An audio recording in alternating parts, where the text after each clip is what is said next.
우리가 많은 것을 가지고 있으면서도 평생 동안 초라하게 사는 사람들이 있고, 작은 것 가지고 있으면서도 평생 동안 풍요롭게 사는 사람들이 있습니다. 우리의 삶은 어느 쪽 같습니까?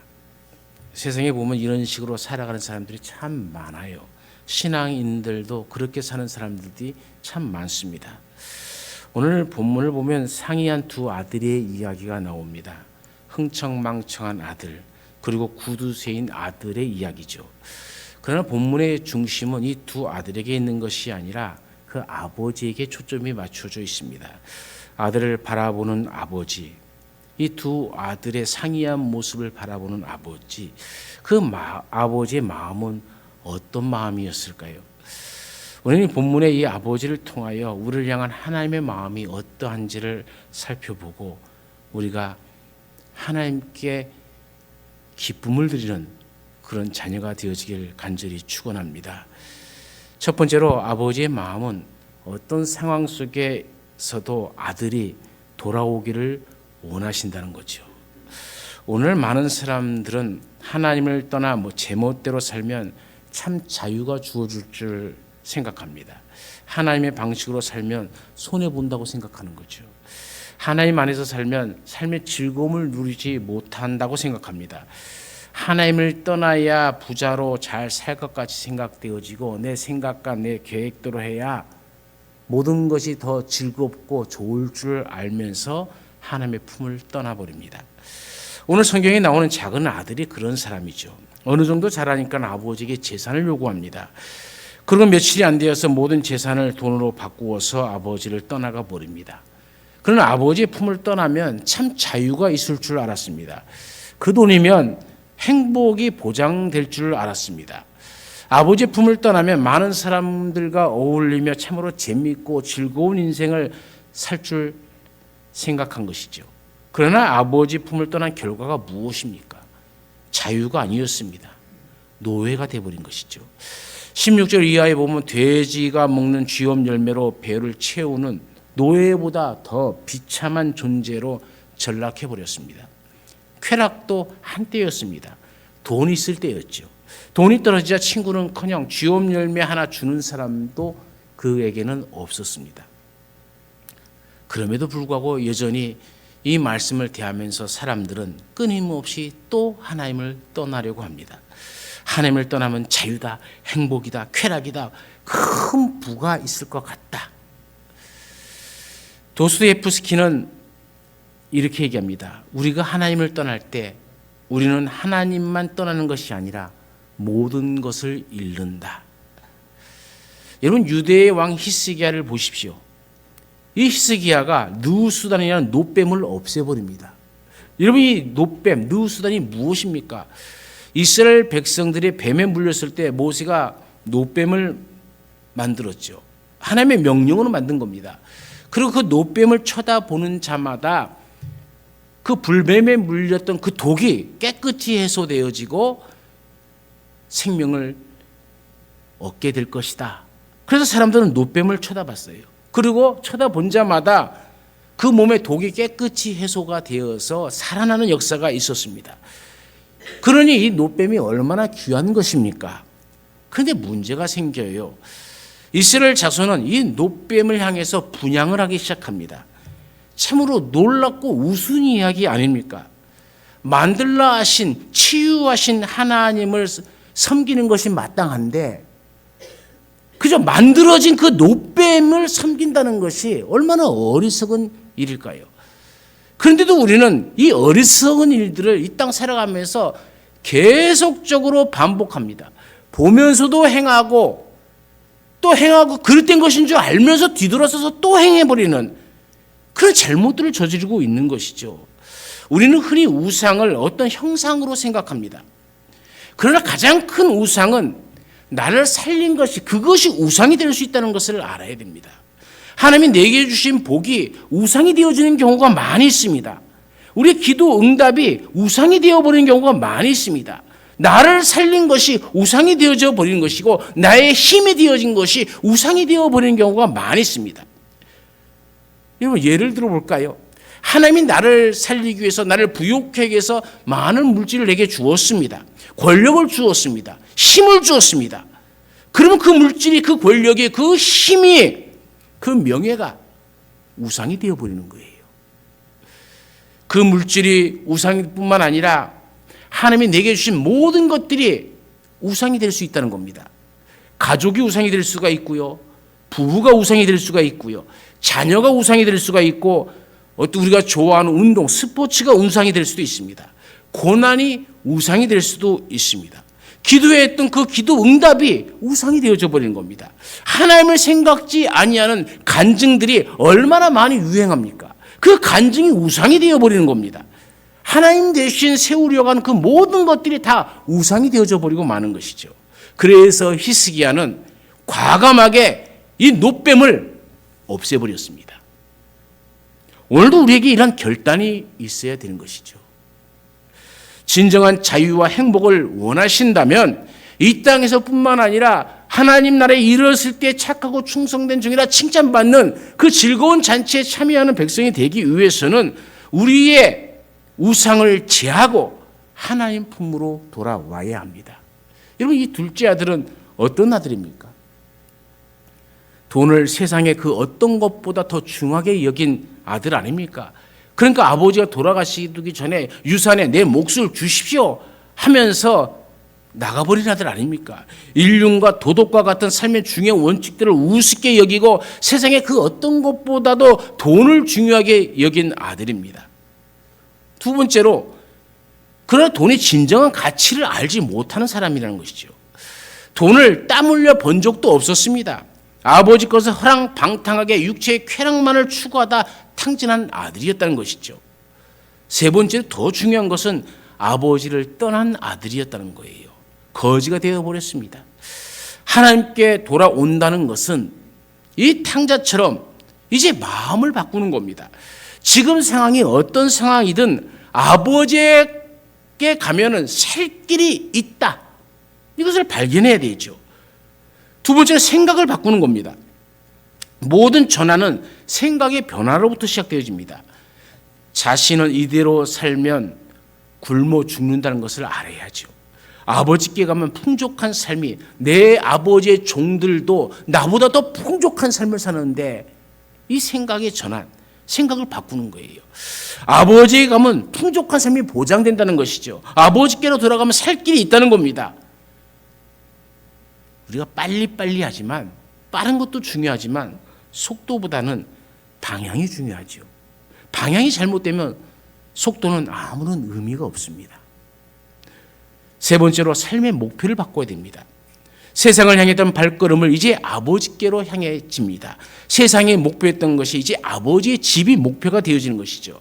물질 지향적 삶, 쾌락 지향적을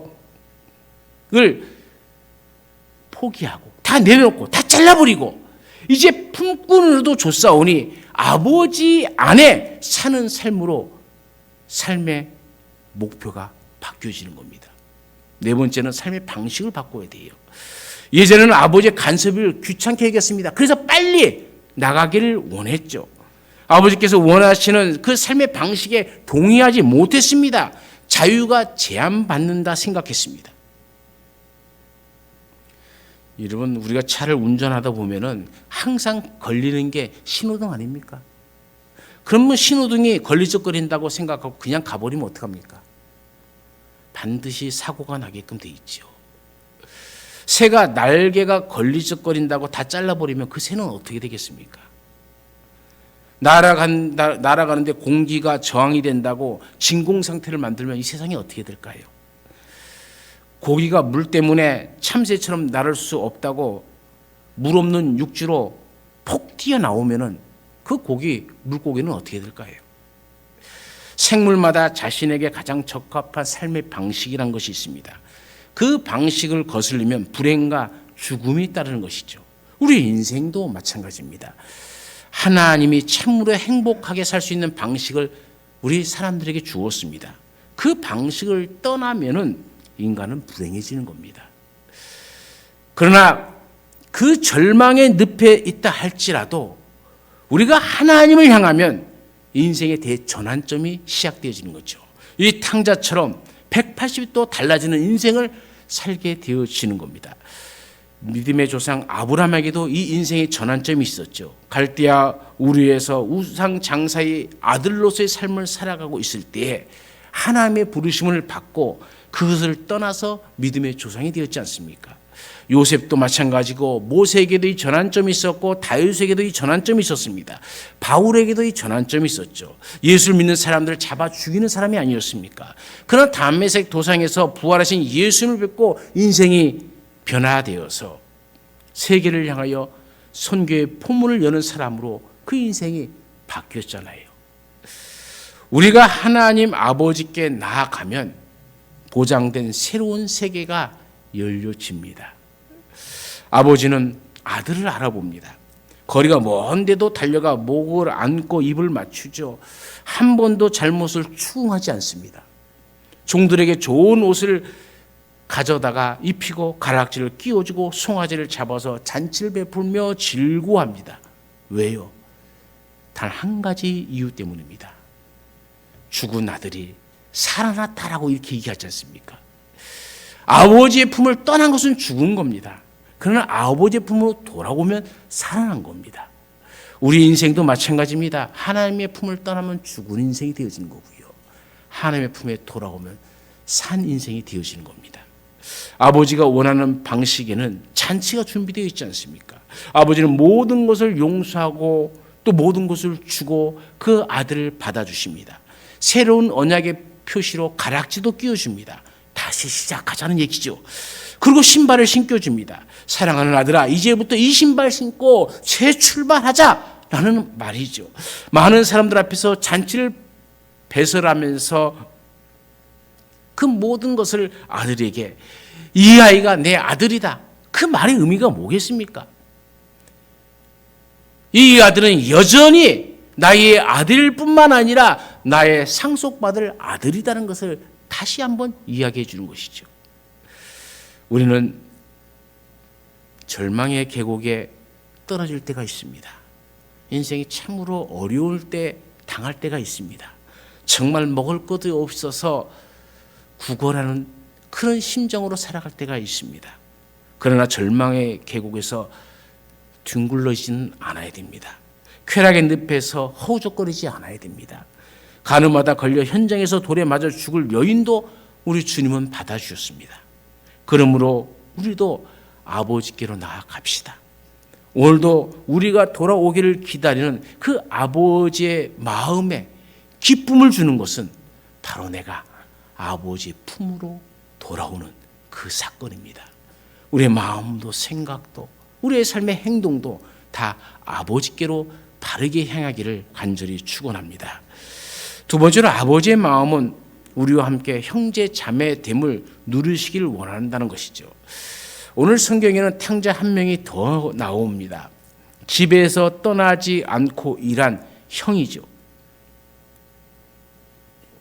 이 형은 요즘 말하면 모범생입니다. 탈선한 동생이 돌아옵니다. 집에 돌아오니 아버지가 잔치를 벌이고 있어요. 큰 아들은 이 사실을 기쁘게 받아들이지 못합니다. 기분이 나쁩니다. 같은 배에서 나온 형제입니다. 그런데 받아들이지를 못합니다. 큰 아들은 자신의 동생을 어떻게 부르고 있습니까? 오늘 우리가 읽지는 않았지만 우리가 읽은 본문 뒤로 보면 이 큰 아들 이야기가 나와요. 근데 중요한 것을 여러분 살펴보십시오. 한 번도 동생을 동생이라고 부르지 않습니다. 동생을 동생으로 인정하지 않는 거예요. 아버지는 이 내 아들이 죽었다가 살아났다라고 24절에 이렇게 얘기하는데, 그래서 그 아들을 찾은 그 기쁨에 아버지는 기뻐하는데, 종들도 당신의 동생이 돌아왔습니다라고 얘기하는데, 이 큰아들은 그 동생을 동생이라고 말하지도 않고 뭐라고 평가해 버립니까? 아버지의 살림을 창기와 함께 먹어버린 이 아들이라고 평가를 해버립니다. 그 아들이 왜 돌아왔냐는 거예요. 돌아와서 또 아버지 유산을 가지고 나가려고 하느냐? 이제 네 몸은 다 가지고 갔으니까 내 몸밖에 없는데 이제 아버지가 와서 그 유산을 또 네가 가져가라고 내 것 가져가는 건 아니냐? 이런 생각으로 가득 차 있는 사람입니다. 그러니까 동생으로 보이지 않는 겁니다. 이 사람은 나에게 손해를 주는 사람, 나의 자존심을 상하게 하는 사람, 집안을 망신시킨 사람, 나에게 전혀 도움이 되지 않은 불결한 사람, 그래서 창기와 함께 먹어버린 사람이라고 얘기하는 거죠. 그러나 아버지는 어떻게 말씀하고 있습니까? 32절 이하의 말씀에 보면은 함께 즐거워할 대상이라고 말하잖아요. 우리가 기뻐하고 즐거워하는 것은 마땅하다라고 말씀하잖아요. 아무리 타락했고 아무리 부족하고 아무리 볼품없고 가문을 망신시킨 아들이지만 그 아들도 사랑해야 할 사람이고 함께 기쁨과 그 관계를 누려야 할 사람이라는 것을 다시 한번 인식시켜 줍니다. 웃긴 얘기지만 그런 얘기가 있어요. 숫자가 클수록 대우를 해주는 나라가 있었답니다. 그 나라에는 1.5와 5가 살았는데 1.5가 5보다 작아서 항상 1.5는 5에게 깍듯이 대답하고 깍듯이 인사를 했습니다. 그런데 어느 날 1.5가 5를 못 본 채 하고 그냥 지나가 버리는 거예요. 화가 난 5가 1.5를 보면서 야 1.5야 이게 아주 버르장머리가 없어. 너 왜 그냥 못 본 채 하고 지나가냐. 그러자 1.5는 웃으면서 이렇게 얘기했다고 그래요. 나 어제 점 뺐다. 이제 1.5가 아니라 15다. 네가 나에게 인사해야지 그러더래요. 어떻게 보면 참 웃긴 얘기지만 한쪽으로 보면 많은 것을 시사해주고 있지 않습니까? 큰아들이 어떤 사람입니까? 자신은 아버지의 명을 어긴 것이 없다고 생각하는 사람이에요. 바리새인들과 서기관 같은 사람들입니다. 동생을 아버지의 살림을 창기와 함께 먹어버린 이 아들이라고 비난하고 있는 것이죠. 두 번째는 자신의 윤리적인 기준이 중심이 된 사람입니다. 자기 자신만의 윤리가 있어요. 아버지의 윤리가 아닙니다. 내 윤리입니다. 아버지의 기준이 아닙니다. 내 기준입니다. 자신의 윤리적인 기준으로 동생을 판단하고 화가 나고 그래서 속상해합니다. 자신의 신앙적 기준, 자신의 믿음으로 모든 것을 판단해 버리는 겁니다. 하나님의 기준을 먼저 생각지 못한다는 것이죠. 세 번째로는 자기 의의 노예가 된 사람이에요. 아버지를 가르치려 합니다. 아버지께 불평합니다. 동생을 비난합니다. 영적 교만이죠. 영적 교만은 악덕 가운데 가장 강하고 아름답다라고 얘기해요. 영적 교만이 얼마나 무서운 것인지를 말하는 대목이죠. 영적으로 교만하면 영적 통찰력이 사라집니다. 적군과 아군을 구분하지 못합니다. 동생은 적이 아닙니다. 아군입니다. 그런데 적으로 돌려버립니다. 나와 동역자는 적군이 아닙니다. 여러분의 성도들은 적군이 아닙니다. 아군입니다. 그런데 왜 이렇게 피 터지게 싸우고 아군끼리 싸우면 그 전쟁은 하나 많아지게끔 돼 있는 것 아닙니까?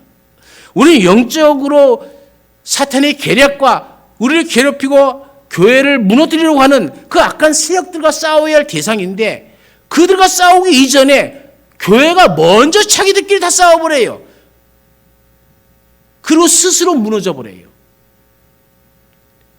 그러니 사탄이 얼마나 그런 교회를 보면 기뻐하고 좋아하겠습니까? 우리는 사탄이 좋아하는 그런 교회가 아니라 하나님이 기뻐하는 교회가 되어야 될 줄로 믿습니다. 네 번째로 이 아들은 아버지가 하시는 일을 비난하고 화살을 쏩니다. 아버지의 마음을 이해할 수 없다는 겁니다. 자기가 심판자가 되어서 정죄합니다. 필립 안시가 놀라운 하나님의 은혜라는 책을 썼습니다.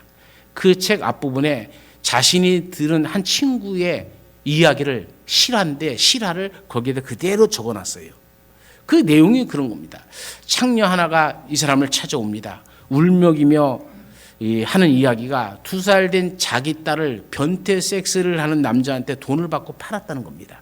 그걸 왜 팔았냐? 그러니까 딸의 몸을 1시간만 팔면 자기가 하룻밤 버는 것보다도 더 수입이 좋으니까 팔았다는 거예요. 그럼 너 그 수입 갖고 뭐 했느냐? 그러니까 마약 먹고 그 쾌락을 즐기는데 다 써버렸다는 겁니다. 그래서 그 친구가 그러면 그 지경에 이르기까지 교회 가서 도움을 받을 생각은 한 번도 안 해봤냐라고 물어봤답니다. 그럴 때 그 순간 그 여자가 하는 말이 얼굴을 훑고 이 지나가는 좀 충격적 표정으로 이 친구에게 평생 못 잊을 그 한마디 말을 남겼다는 거예요.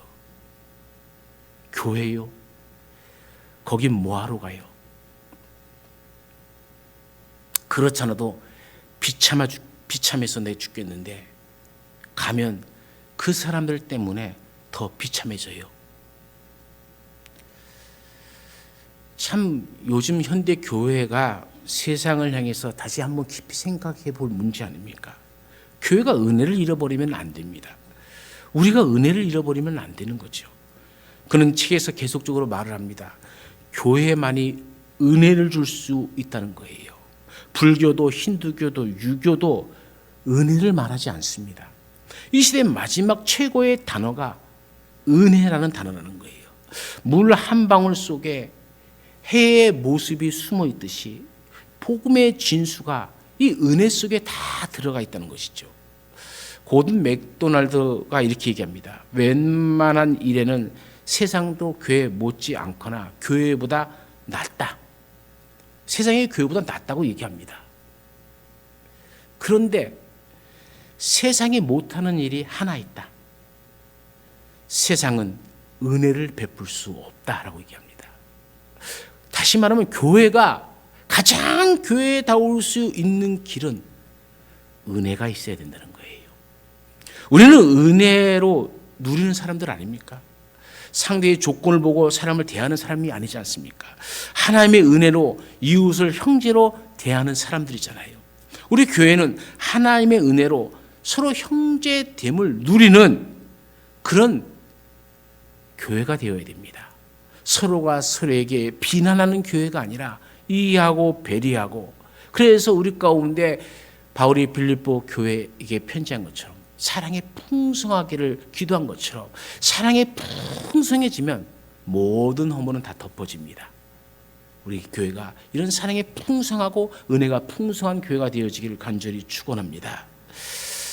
마지막 세 번째로 우리 하나님 아버지의 마음은 은혜로 우리에게 주어진 것들을 함께 나누기를 원하십니다. 작은 아들 이 탕자는 아버지가 준 재산을 가지고 자신만 위해 사용하다가 거지가 되어버렸습니다. 큰 아들 탕자는 많은 것 가지고 있으면서도 아무것도 없는 거지로 온 동생을 위해서 소 한 마리 잡아 잔치했다고 역정을 내고 화를 냅니다. 그는 마음속에 이미 거지가 되어버린 사람입니다. 탕자는 밖을 나간 탕자만 아니라 아내도 있다는 얘기입니다. 큰아들도 작은아들도 다 탕자였습니다. 많은 걸 가지고 있으면서도 베풀 줄 모르는 것도 탕자고요. 또 많은 걸 받아갖고도 나가서 자기 멋대로 사는 것도 탕자입니다. 은혜의 본질을 아는 사람들은 이것을 넘어서야 되는 거예요. 나에게 있는 것 생각해 보면 다 은혜로 주어진 것 아닙니까?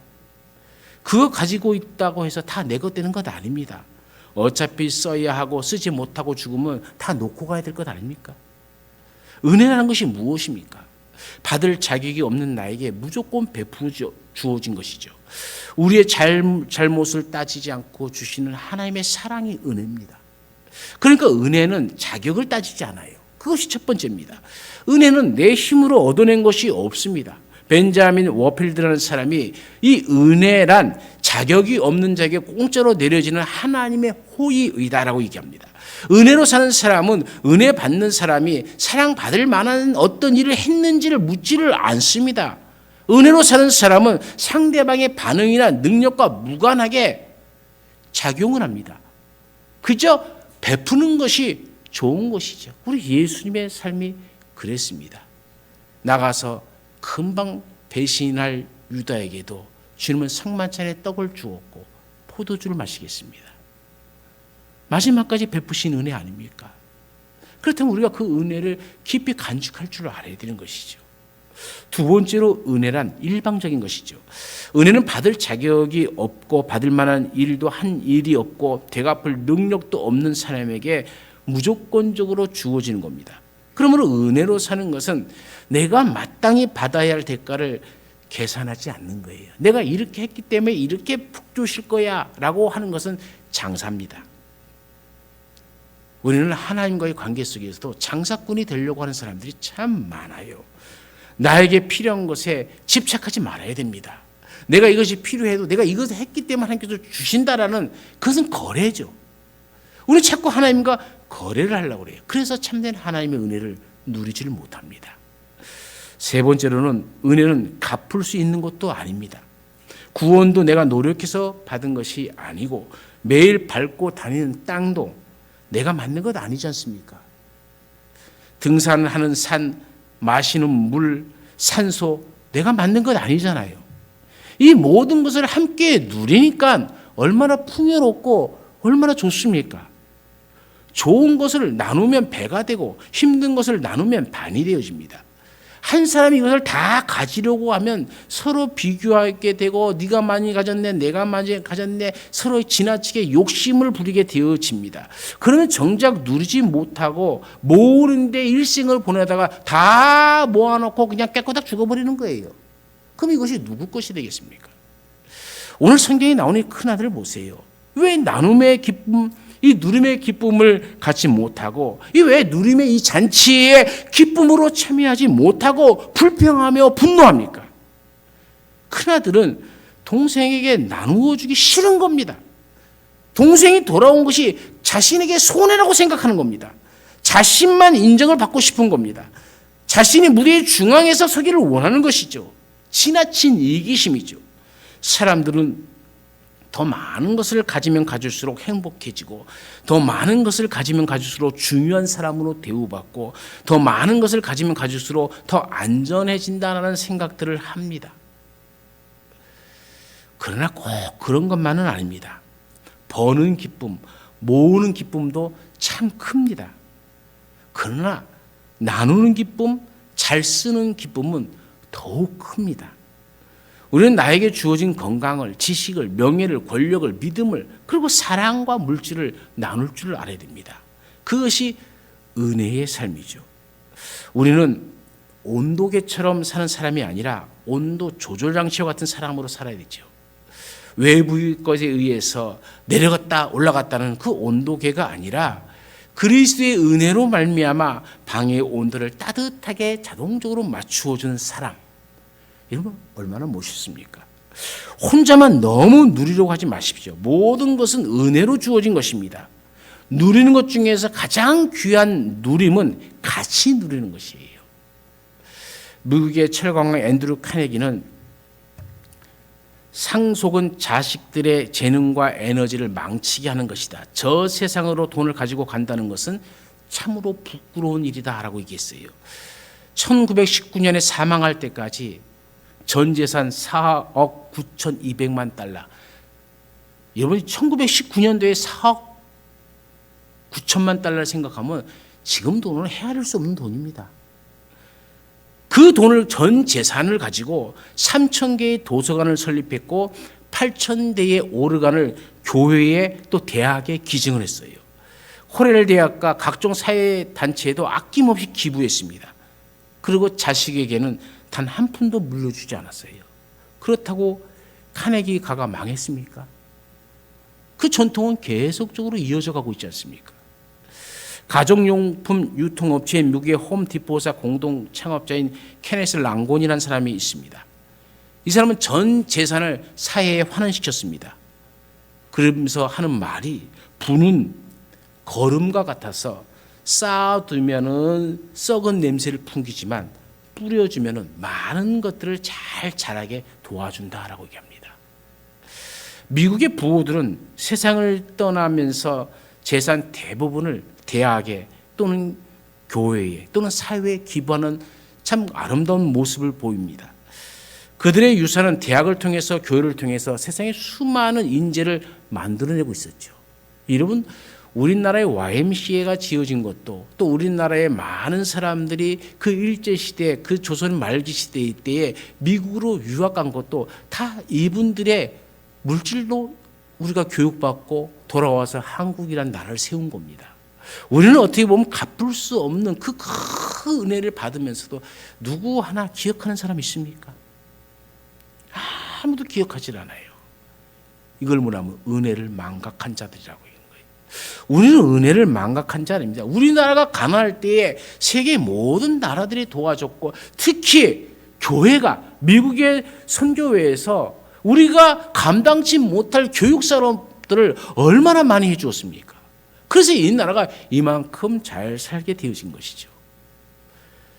그러나 감사하게도 교회는 이 은혜를 나누기 위해서 세계로 선교사들을 보내고 또 많은 교회를 돕고 있습니다. 그것을 하는 것은 교회밖에 없고요. 그 은혜를 나누는 것은 교회밖에 없어요. 여러분, 세상 사람들 보십시오. 교회를 떠나서 나가서 얘기해 보면 다 지가 잘나서 잘 사는 줄 알아요. 은혜를 망각한 자들이 되지 맙시다. 하나님의 마음을 우리에게 주셨습니다. 그리스도의 마음을 하나님은 우리에게 주셨습니다. 그 마음이 뭡니까? 우리 주님께서 이 땅에 오셔서 그 생명을 우리에게 나누셨잖아요. 그래서 우리는 영생을 얻는 존재가 되었습니다. 우리도 이와 같이 나눌 줄 알아야 됩니다. 어려운 사람과 함께 이 기쁨을 나눌 줄 알아야 되는 것이고요.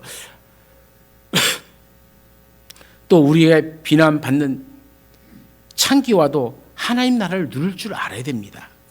우리는 소외된 세리와도 하나님 나라를 같이 누려야 됩니다. 빈털털이 된 탕자와도 함께 누려야 됩니다. 우리 하나님 아버지는 전쟁하며 싸우기를 원치 않습니다. 함께 더불어 살기를 원하시는 것이 아버지의 마음입니다. 우리가 아버지의 마음을 품고 서로 용서하며 이해하며 사랑을 나누며 내가 가진 것들을 나누며 살아갈 때에 하나님의 나라가 우리 가운데 임하게 되어집니다. 이 천국의 기쁨, 이 천국의 잔치에 여러분은 큰 아들처럼 분내며 서 있겠습니까? 아니면 그 천국 잔치 안에서 누리며 살기를 원하십니까? 오늘 우리가 누구나 다 주님 앞에 설 날이 다가옵니다. 그 설날에 우리가 하나님 앞에 서서 착하고 충성된 종이라 칭찬받고 내 즐거운 잔치에 같이 참여하자 하면서 주님의 손을 붙잡고 천국 잔치에 들어가 그 기쁨 또한 누리는 백성들이 되어지기를 간절히 축원합니다. 우리가 어떤 상황 속에 있다 할지라도 하나님 아버지를 잊지 말고 살게 하여 주옵소서. 아버지께로 우리의 마음을, 우리의 생각을, 삶의 방향을 바꾸어 아버지 품으로 돌아오는 자녀들이 되게 하여 주옵소서. 우리가 이 땅 살아가는 동안 한 교회 안에서 살아가는 한 형제 자매임을 깨닫고 서로 이해하며 배려하며 용서하며 사랑하는 삶을 살아가게 하옵소서. 우리가 살아가면서 은혜로 받은 모든 것들을 또한 나누며 살아서 이 나눔의 기쁨, 이 은혜의 기쁨을 누리는 백성들이 되게 하옵소서. 하나님 아버지의 마음을 헤아려 아버지의 기쁨이 나의 기쁨이 되게 하옵소서. 언제나 우리에게 은혜를 베푸시는 예수님의 이름으로 기도드리옵나이다. 아멘.